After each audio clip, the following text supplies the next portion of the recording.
লখনৌয়ে কাজে গিয়ে অগ্নিকাণ্ডের ঘটনায় মৃত যুবকের দেহ ফিরল নামখানায়। লখনৌয়ে কাজে গিয়ে ভয়াবহ অগ্নিকাণ্ডে প্রাণ হারালেন নামখানা দারিকনগর এলাকার যুবক। বুধবার নামখানায় পৌঁছলো সৌমাল্য বেরার কফিন বন্দি নিথর দেহ। মাসখানেক পরেই তার বিয়ের কথা ছিল, কিন্তু তার আগেই সব শেষ। সোমবার উত্তরপ্রদেশের আলিয়াগঞ্জ এলাকায় উষা মেহতা মার্গের একটি 3 তলা বাণিজ্যিক ভবনে আগুন লাগে। এই ভবনের একটি অ্যানিমেশন ও প্রশিক্ষণ কেন্দ্র সহ একাধিক সংস্থা চলত। ওই বিল্ডিং এ আগুন লেগে অন্তত 15 জনের মৃত্যু হয়েছে বলে প্রশাসন সূত্রে খবর। আর সেই তালিকায় ছিলেন নামখানার যুবক সৌমাল্য। 2019 সালে নামখানা ইউনিয়ন হাই স্কুল থেকে উচ্চ মাধ্যমিক পাশ করার পর লখনৌতে অ্যানিমেশন এবং কার্টুন ডিজাইনের কাজে যান সৌমাল্য।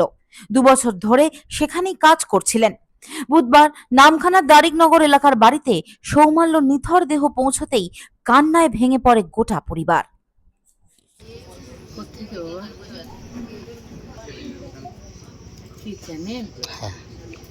আর কেন বাবা, সব তো শেষ। কোনো কোম্পানিটা একবারও আমাদের জানাচ্ছে আর জিজ্ঞেসও করলো না কোম্পানি আদৌ।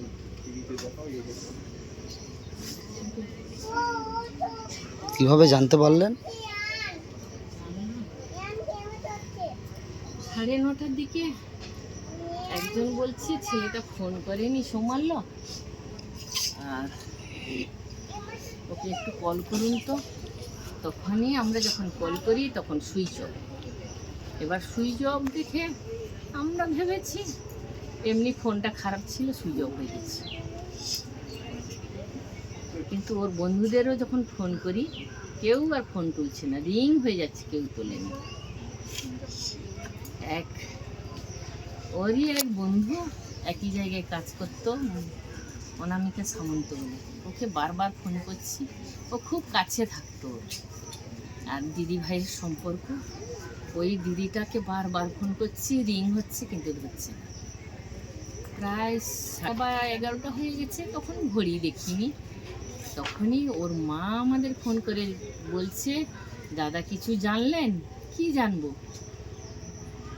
না, এই ঘটনা, ওখানে কেউ ফোন হচ্ছে না, এই ঘটনা হয়েছে। তখনই আমরা চতুর্দিকে ফোন করছি, ওর কাছ থেকেই জানলাম।